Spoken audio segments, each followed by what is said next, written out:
Welcome back, everybody. Today we're diving into a topic that's been making headlines all over the world, It sure has. the recent BRICS summit in Russia. Yeah. And to help us make sense of it all, we've got this in-depth analysis from the Atlantic Council. It's a really insightful piece. So let's jump right in. Yeah, it's good. Now, just a quick reminder for anyone who needs it. Right. BRICS, that stands for Brazil, Russia, India, China, and South Africa. The big emerging economies. Exactly. A group of major players who are, steadily gaining more and more influence on the global stage. Absolutely. And this summit, this wasn't just, another meeting. No. The fact that 13 new nations were invited to join. 13. Yeah, that's a pretty clear sign that we might be seeing a real power shift happening. Yeah, it's like the guest list just exploded and everyone's trying to figure out what it means. Right. But let's start with one figure who is definitely in the spotlight. Okay. Vladimir Putin. Despite all those Western sanctions, he still managed to chair this summit with 36 countries attending. 36. It really challenges that whole narrative of him being isolated, doesn't it? It does. I mean, this is him actively, building alliances, particularly in the global south. It almost feels like a deliberate move to show he's still got influence. Yeah, I think that's fair to say. It sends a message. Yeah. Of not backing down. And speaking of, making moves, we can't ignore Xi Jinping and Narendra Modi meeting at the summit. Right. Especially after finally resolving those border disputes. Yeah, that meeting was huge. It shows that they're serious about stability and about the potential of BRICS as a real force. It's like they made up just in time for the family photo op. Exactly, and everyone noticed. Which brings us to those new additions to the BRICS family. 13 new members. We're talking Algeria, Belarus, Bolivia, Cuba, Indonesia, Kazakhstan, Malaysia, Nigeria, Thailand, Turkey, Vietnam, Uganda, and Uzbekistan. Wow, that's quite a list. It is, and what I find really interesting is that Turkey's in there. A NATO member. Yeah, and there are a bunch of key Asian nations, too. It makes you wonder if BRICS is becoming a more attractive option even for countries that have traditionally sided with the West.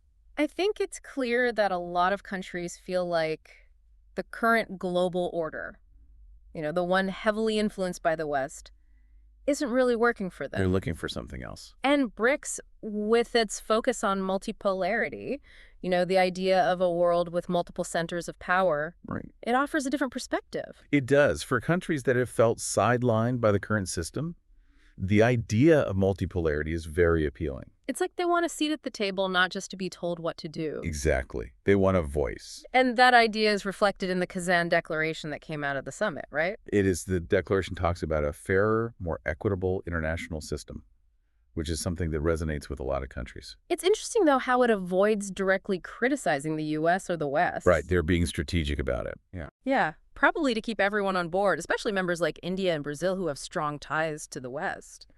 It's a smart way to broaden their appeal without being too confrontational. So they're pushing for change, but Yeah. they're doing it carefully. Exactly. But let's get into the specifics of that change. Yeah.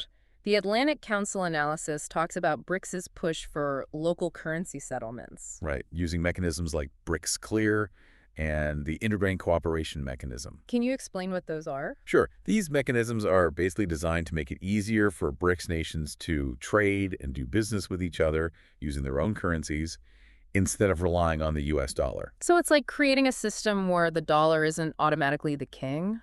In a way, yes, it's a big deal because the U.S. dollar has been the dominant global currency for decades, but now BRICS nations are trying to change that. That's a pretty bold move. It is. It shows that they're serious about challenging the existing financial order. And it's not just about finance, is it? The Atlantic Council piece also mentions BRICS's plans to reshape global trade and resource management. Right. They want to reform the World Trade Organization. Right. They want to make it more inclusive and responsive to the needs of developing nations. So they're aiming for a more level playing field. Exactly. They're challenging the West's dominance and setting the rules. And then there's the issue of critical minerals, the ones that are essential for the green energy transition. Right. BRICS controls a lot of those resources. They do, which gives them a lot of leverage in shaping the future of clean energy and global environmental policy. It's clear that BRICS is a force to be reckoned with. They are, and they're not afraid to challenge the status quo. But even with all this momentum, they still face internal challenges, right? Of course, expanding the bloc is a big strategic move, but it also makes things more complicated. You have more diverse interests and priorities to consider. More potential for disagreements? Exactly like the fact that Venezuela wasn't invited to join the new partner group because Brazil objected. It shows that maintaining unity and direction within BRICS isn't always easy. It's a challenge, but it's also a sign of their commitment to consensus building. I see. They're not just a group of countries acting in unison. They're a coalition with diverse viewpoints, and they're working to find common ground. It's like trying to herd cats. Aha, in a way. But let's move on to another interesting point, the growing influence of BRICS on the global agenda. Right, they're making their presence felt. They successfully pushed for that loss and damage fund at COP28 to address the impacts of climate change. And they're advocating for a UN tax convention to crack down on tax avoidance by big corporations. And let's not forget their calls for reform in institutions like the World Bank and the IMF. They're not just talking, they're taking action. And one key factor driving this influence is the rise of the renminbi. China's currency. The Atlantic Council analysis points out that the renminbi is now being used for cross-border transactions more than the US dollar. Over 50% as of mid-2024. Wow, that's a huge shift. It suggests that the dollar's dominance might be fading. So we're potentially seeing a seismic shift in global finance. It's something to watch very closely. And we'll delve deeper into this and other fascinating aspects of BRICS in our next segment. Sounds good. Yeah, it's a development that could have huge implications. It really does feel like we're in uncharted territory here. It does. But let's try to bring it down to earth for a minute. Okay. How could all these shifts, the rise of BRICS, the changes in the currency landscape, how could they affect everyday people like our listeners? That's the important question, right? Because these global power dynamics, they might seem abstract, but they really do impact people's lives. Yeah. Think about your personal finances, for example. Okay. Moving away from the US dollar as the dominant currency that could actually lead to more stable prices for goods and services. So like our money would be worth more. Kind of, yeah. If your local currency is stronger and more stable, then you won't see those wild price swings for imported goods. Okay, that makes sense. It could offer some protection against inflation, too. Yeah, that's a good thing, right? Potentially, yeah. Yeah. But there are always two sides to every coin. Right. A multipolar currency system could bring stability, but it also brings complexity. How so? Well, imagine a world where businesses have to deal with transactions in multiple currencies, all with different exchange rates and regulations. Oh, yeah, that sounds like a headache. It could be, especially for smaller businesses that might not have the resources to handle all that. I see. But beyond the economic implications, there are also geopolitical things to consider. This is what I find so fascinating. Yeah. As BRICS gains more power, could it lead to more tension or even conflict with the West? It's definitely a possibility we have to think about. Especially given their different views on things like democracy, human rights, the use of military force. Exactly. As the balance of power shifts, there's always a risk of miscalculation or misunderstanding that could escalate into something more serious. Like what?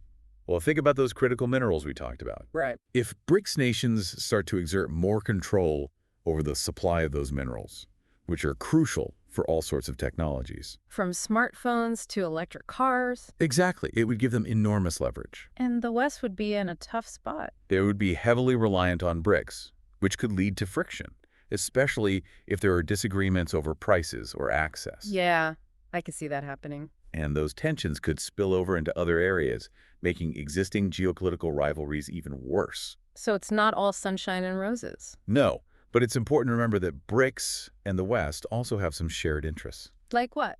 Well, they all want to tackle global challenges, Yeah. like climate change pandemics, cybersecurity threats. So it's not just us versus them. No, not at all. There's room for both cooperation and competition. The key is to find a balance. To engage with BRICS diplomatically, but also stand up for our own values. Exactly. It's a delicate balance. So we need a nuanced approach, Right. one that recognizes the complexities of this new global landscape. Right. Ignoring or isolating BRICS is not the answer.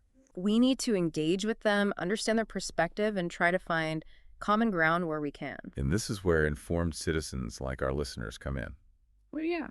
Well, understanding these global shifts, the motivations of the different players, the potential consequences, it's all crucial for navigating this new reality. So knowledge is power. Absolutely. Yeah. But with so much information out there, it can be hard to know where to start. Yeah. Where should our listeners begin? Well, resources like the Atlantic Council analysis we're discussing today are a great place to start. Okay, so read up Stay curious and don't be afraid to ask questions. Exactly. And be open to different perspectives. Try to understand the motivations and goals of BRICS nations. It's about moving beyond those simplistic narratives. Right. The world is changing, and the more we understand those changes, the better prepared we'll be. So we've talked about the economic and geopolitical implications of BRICS, Yes. but let's dive into another key aspect, their impact on global governance. You know, that push for the loss and damage fund at COP28, the advocacy for a UN tax convention, the calls for reform in those global financial institutions. Right. They're really asserting their influence. It's like they're presenting a whole new vision of how the world should be governed. A vision that's more responsive to the needs of developing nations. But can they really make a difference? Well, those institutions like the UN and the World Bank, they're notoriously slow to change. Yeah, it's tough to reform those systems. It is, but BRICS has a lot of economic and political clout now. It's like David versus Goliath, but David's getting bigger all the time. Exactly. And they're not just calling for change, they're backing it up with action. Like what? Well, look at the new development bank. The one established by BRICS nations. Yeah, it's a clear challenge to the dominance of the World Bank and the IMF. It gives developing countries another option for funding development projects. And it's not just about the money. The new development bank also focuses on sustainability and environmental considerations. So they're not just copying the old system, they're trying to build something new. Exactly, something that reflects their values and priorities. It's about shaking things up and building a new system for a multipolar world. Right. But with all this change and disruption, how will the West respond? That's the big question. Will we see cooperation and adaptation, or will we resist? The West's response will determine the future of global politics. It's a pivotal moment. We have to decide, are we willing to share power and accommodate the rising influence of BRICS? Or will we try to contain them? The choices we make today will have huge consequences. But let's shift gears for a second and look at the internal dynamics of BRICS. Yeah. We've talked about their shared goals, but remember, this is a diverse group of nations, It is. each with its own history, culture, political system. Absolutely. Think about China and India, for example. Right. Two massive economies with a long history of rivalry. And border disputes. How do they reconcile their own ambitions with the goals of BRICS? It's a balancing act for sure. BRICS' ability to manage those internal differences, that's going to be key to their success. It is. They have to find a way to accommodate everyone's interests while still staying united. It's a delicate dance. It is. But let's not lose sight of the big picture. Okay. The rise of BRICS, it represents a fundamental shift in the global landscape, It does. The world is moving towards a multipolar order. where power is more spread out and new voices are being heard. And that trend is only going to accelerate. We're entering a new era of global politics. One that's more fluid, more complex, Right. more unpredictable. It's a time of both opportunity and risk. It is. The choices we make now will shape this new world order. They will. But before we explore those choices further, let's pause here and continue our deep dive into BRICS in our final segment. Okay, so we've talked a lot about the rise of BRICS, how it's changing the global economy and power dynamics and, all the challenges and opportunities that come with that. It's a big topic. It is. But before we wrap things up, I want to bring it back to our listeners. What are the key takeaways here? I think the most important thing to remember is that the global order is changing right in front of us.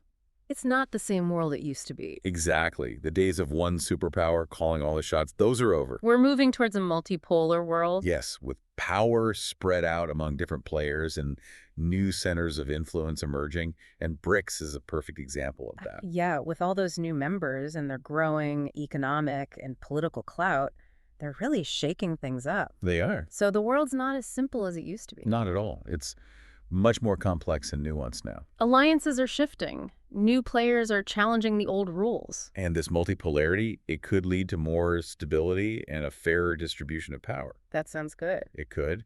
But it also comes with new challenges, right? No. The potential for miscommunication, competition over resources, Hmm. new geopolitical fault lines. It's like trying to navigate a really crowded dance floor. Huh. I like that analogy. Everyone's trying to find their space and their rhythm, and there's always a chance of bumping into someone or stepping on toes. And the music might change suddenly, too. Exactly. So we need to be adaptable and agile in this new environment. Absolutely. We need to be ready for anything to engage with different perspectives, to find ways to cooperate even as we compete. So it's not about clinging to the old ways. No, it's about embracing the changes. But let's focus on one specific aspect of this shift for a minute. Good. The rise of the renminbi. China's currency. What does it mean for everyday people that the renminbi is being used more and more in global trade? Well, this multipolar currency system, it could have a big impact on how we buy and sell things internationally. In what way? For one thing, it could make prices for imported goods more stable because our local currencies wouldn't be so tied to the ups and downs of the US dollar. So things wouldn't be as expensive when the dollar is weak. Exactly. It could help with the cost of living. That's good news. It is, but it also might make international transactions a little more complicated. Well, imagine having to exchange your local currency for several different currencies just to buy things from different parts of the world. Oh, yeah, that sounds like a hassle. It could be, but the point is we'd have more options. Yeah. More flexibility. And a more balanced global financial system. Right. So it seems like we need to be ready for change and be open to new ways of doing things. Or you do. But this isn't just about economics or politics. It's also about values. Yes. As BRICS becomes more powerful, how do we make sure our voices are heard and our values are respected? That's a really important question, and I think the answer is engagement. Engagement. We can't just sit back and watch. Yeah. We need to be part of the conversation to share our perspectives, to build relationships with countries that share our values, even if we don't agree on everything. So find common ground while staying true to ourselves. Exactly. But how can individuals contribute to this dialogue? I think it starts with being curious and informed. Okay. Seek out different sources of information, talk to people from different backgrounds, try to understand their point of view. So it's not just about knowledge, it's about empathy and understanding. It's about finding common ground, even when we disagree. That's right, because the future is not set in stone. We're all shaping it together. We are. Well, this has been a fascinating look at the rise of BRICS and how it's reshaping the world. It's been a great discussion. And I hope our listeners are feeling inspired to learn more about these important issues. I hope so too. Thanks for joining us, and we'll see you next time for another deep dive into the global landscape.